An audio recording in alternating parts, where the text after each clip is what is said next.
Frank had spent 20 years of his life serving in the Marines. He was a brave and courageous soldier who had seen the horrors of war firsthand. He missed the sense of purpose and camaraderie that he had in the military, and he struggled with the transition to civilian society. Frank's difficulty adjusting to civilian life was compounded by the fact that he didn't have any prior experience with managing finances. He found himself struggling to make ends meet and was constantly worried about money. As time went on, Frank became increasingly isolated and lonely. He struggled to connect with others and found himself turning to alcohol as a way to cope with his feelings of isolation and stress. This only made matters worse, and Frank found himself spiraling out of control. Eventually, Frank lost his housing, which he had waited 6 years to get. He was now homeless and living on the streets, with nothing but the clothes on his back and a few coins that he managed to beg for each day.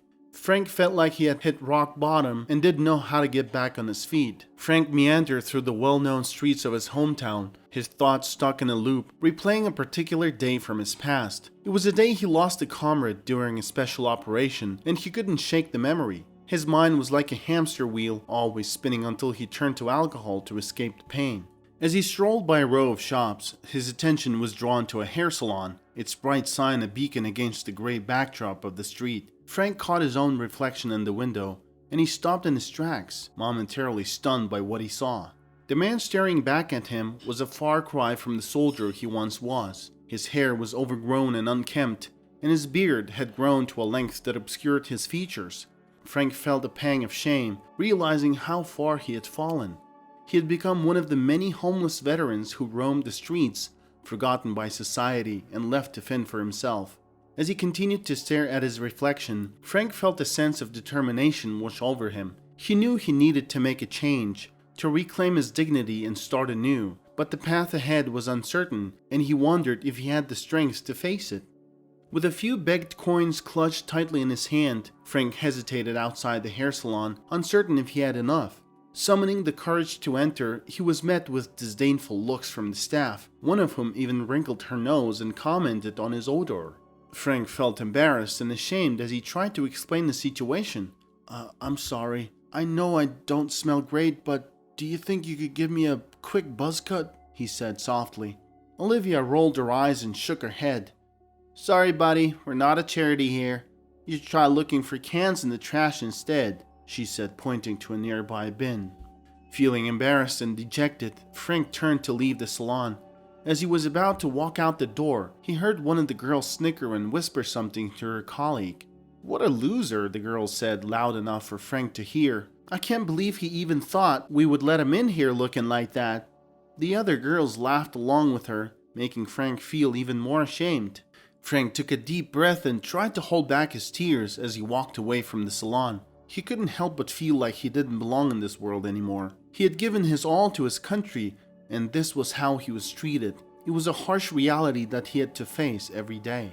Frank went out without saying anything back because he saw no point in reacting to something he was already used to. When he was outside, a young girl walked towards the salon. Rachel took one look at Frank and said, "Nice hairstyle, sir." She thought he had already gotten a haircut. "Thanks, but I don't really like it." Frank laughed and walked past her. Rachel was confused. "Sir, you just came out of our salon. Would you like to get your hair redone?" Frank stopped and looked at her with a smile on his face for a while. "Thank you, sweetheart. Your friends didn't have time for me," Frank said, trying not to blame them. Rachel thought it was strange because there were 2 available hairstylists. "Sir, come on in. I'll fix your hair," Rachel offered. Frank sighed and felt like he was forced to tell her what really happened. "Oh my God, I'm so sorry, sir. I just got to work. Let me give you a nice one to make it up. I'm full of energy right now." Rachel smiled. "I'm sorry, honey, but I can't even pay you. I only got a quarter and a dime. Do you think you could just give me a buzz cut?" "Sure, sir. Come on in. I can give you a buzz cut if you want to, but I think I can give you something else that you will really like." Rachel smiled and asked Frank to come in holding the door. Rachel and Frank walked into the salon. Olivia couldn't help but notice them and let out a slight groan. "Oh, here we go again," she thought to herself. Rachel, oblivious to Olivia's reaction, walked over to the receptionist and greeted her with a smile. "Hey Tina, can you please call the lady that had an appointment for 10 and ask if she can come later? Like say 11:20? She asked cheerfully. Why? What happened? Tina asked. Oh, I've got a client here. Rachel looked at Frank. Tina looked Frank up and down. We kicked this guy out just before you came in. What did he tell you to get you to do his hair? Tina asked. Hey, Tina, take it easy, alright? Jesus, Rachel replied, taking off her jacket. Rachel, you sound like you know this bum. Why do you even care? Or is he your father? Tina asked and laughed. Rachel looked up at her anger building up. But then she remembered that she needed to control her emotions and not go down on her level. She sighed and said, Sure. What if he is my father? What then? Frank stood there not knowing what to do. He didn't want to cause any trouble or get them to call the police. He just wanted to leave at that moment. Olivia walked out from another room. She saw Frank standing there and sighed. What are you doing here? Didn't I tell you to stay away from here? Rachel turned to Olivia, a bit surprised. Oh, hi, Olivia. How are you? She asked, trying to make small talk. Olivia put on a fake smile. I'm fine, thanks, she replied before turning back to her magazine. Rachel, sensing the tension in the air, decided to just ignore Olivia and focused on her client. The girls continued to make unpleasant comments and Rachel tried to reason with them, but it only made the situation worse. Frank could see how upset Rachel was getting and apologized for causing trouble. I'm so sorry, Rachel. I'm just gonna take off. I don't want to make them feel uncomfortable. Thank you so much. Frank got up and began to leave. No, sir, you have done nothing wrong. These girls need to learn some manners and not judge people based on their appearance. Rachel was shouting at girls. You guys are pathetic. I can't believe I've been working with you. Rachel was furious. She grabbed her jacket and left, slamming the door. Rachel, sweetheart, I'm so sorry about what happened. Frank was apologetic. It's been just 2 weeks, sir. It's not a big deal. I will manage. And I'm still gonna make sure you get a haircut, alright? Rachel was determined. They left the salon and Rachel offered to go to her place where she could give him a nice haircut. After Rachel was done cutting Frank's hair, she suggested, You can take a shower and relax a bit. Frank hesitated at first, but eventually agreed, feeling grateful for Rachel's kindness. As he took a warm shower, he couldn't help but feel overwhelmed by the feeling of being clean again after such a long time. Wow, this feels amazing, he thought to himself. When he stepped out of the shower, Frank was surprised at how much better he looked with a new haircut and trimmed beard. He stood in front of the mirror for a while, admiring his reflection and feeling a newfound sense of confidence. But as he continued to look at himself, he suddenly felt a wave of sadness wash over him. This is how I used to look before I became homeless, he thought, his eyes swelling up with tears. Rachel noticed Frank's sudden change in demeanor and approached him with concern. Hey, are you okay? She asked softly, placing a comforting hand on his shoulder. Frank wiped away his tears and managed a small smile. Yeah, I'm fine. It's just, I never realized how much I had lost until now, he said, his voice breaking a little. Rachel nodded understandingly. I get it, but remember, this is just the beginning. You can get back on your feet and have a better life again, she said, giving him a supportive hug. Frank felt a glimmer of hope in his heart, grateful for Rachel's words of encouragement. Thank you, feeling a renewed sense of determination to turn his life around. As they sat together sipping coffee, Frank told Rachel his story and how he ended up on the streets. Rachel was moved by Frank's story and realized how many people like him could be struggling on the streets. Rachel pondered how she could use her time productively now. After all, she wasn't going back to the salon. She wasn't that good yet, and therefore still on probation. She looked at Frank, and it dawned on her. Mr. Nash, do you know a lot of people that are homeless? Rachel asked suddenly. Yeah, I know a few, Frank replied. Rachel had an idea to practice her hairstyling skills by giving haircuts to homeless people for free. As she considered this, she thought it might be helpful to have some company and turned to Frank. Mr. Nash, she said, I know this is a bit unconventional, but would you like to join me in going around and offering haircuts to those in need? Frank, with plenty of time on his hands, readily agreed. Rachel and Frank approached their first customer for their new initiative, a homeless man named Mark, who happened to be a longtime friend of Frank's. As they made their way over to him, Mark was caught off guard and surprised to see Rachel with Frank, but he didn't initially recognize Frank due to his neat attire. It wasn't often that someone dressed so nicely would even acknowledge him, let alone strike up a conversation. Hey Mark, how's it going? Frank greeted him warmly. Mark was taken aback. Frank? Is that really you? Frank laughed. Yeah man, it's me. Listen, Rachel and I are starting a new project, and we thought you might be interested.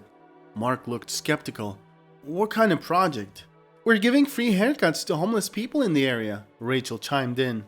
Mark's eyes widened in surprise. Wow, that's really kind of you guys. Most people just ignore us or avoid us altogether. We're not most people, Frank said with a grin. So what do you say? Want a trim? Mark hesitated for a moment before finally nodding his head. Sure, why not? Can't remember the last time I got a haircut. Rachel and Frank exchanged a look of excitement as they began to set up their makeshift salon. It was just the beginning of what they hoped would be a meaningful and impactful project. As they worked, they discovered something surprising. Many of these people were skilled professionals who had fallen on hard times. They met former engineers, chefs, and even a former lawyer. Inspired by the resilience and talents of the people they met, Rachel began sharing their stories on social media, hoping to raise awareness about the issue of homelessness. To her surprise, the posts went viral, and soon social media users from all over were donating money to their cause. With these funds, Rachel and Frank were able to expand their outreach, offering not only haircuts but also job training, resume building, and networking opportunities to the homeless individuals they encountered. They were determined to help people get back on their feet and reclaim their lives. In just under 2 months, Frank and Rachel had made remarkable progress in their mission to help the homeless. With the support of generous donors and their tireless efforts, they were able to assist many people in need. The work had also helped Frank. He was no longer living on the streets and had a newfound sense of purpose. Rachel recognized Frank's dedication and hard work and offered them a place to stay and help with their growing charity. Together, they decided to establish a non-profit organization dedicated to helping the homeless community.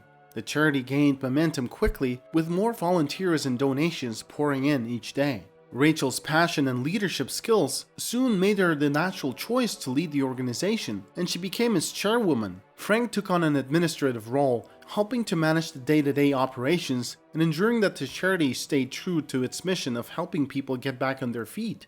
Together, they continued to make a positive impact on the lives of those who had fallen on hard times. Once, Frank and Rachel were enjoying a peaceful afternoon lounging on the grassy lawn of the park. Frank had a content smile on his face as he reflected on his work. This kind of work reminds me of my days in the Marines, he said. I love being part of a team and working alongside truly loyal people.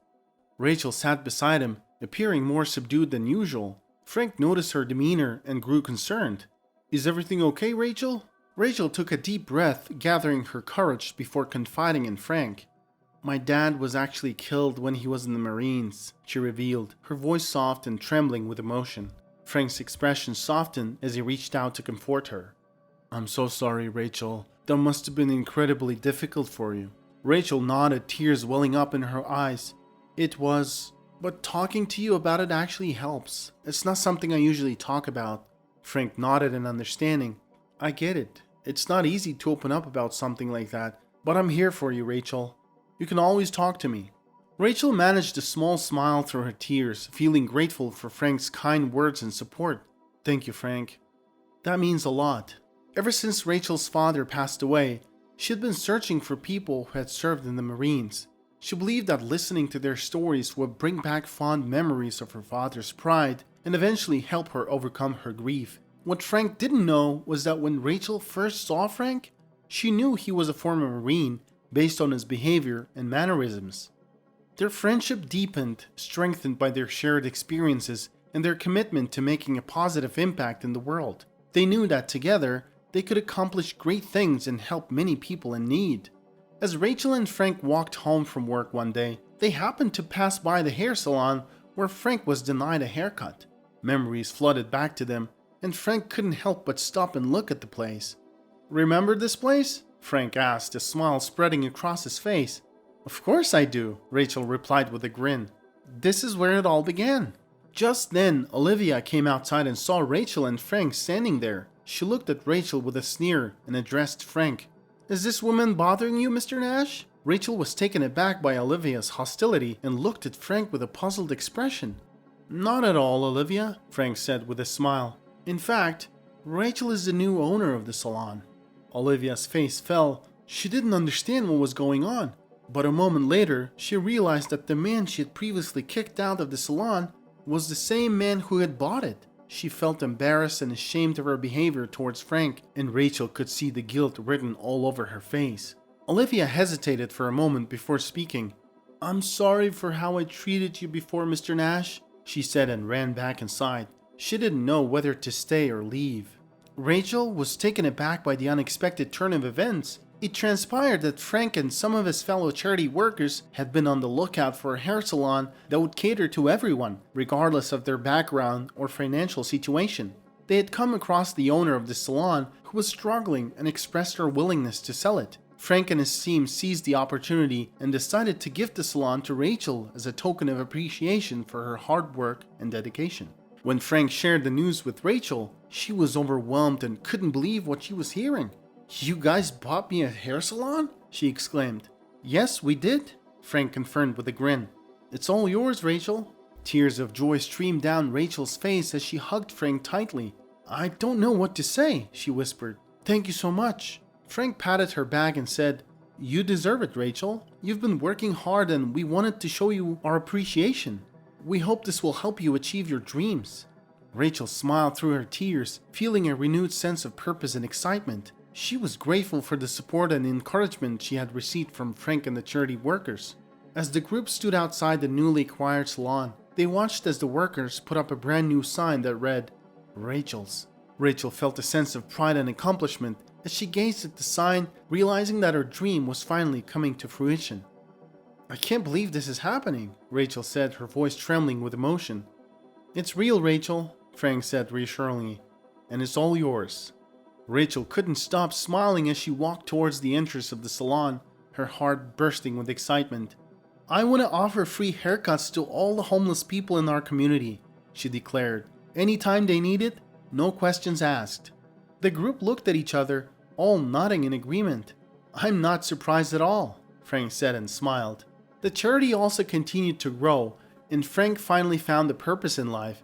He learned to live in the civilian world, had a place to call home, and a job he loved, helping people in need. Frank and Rachel's charity had given hope to the homeless, and it showed that a little kindness can go a long way.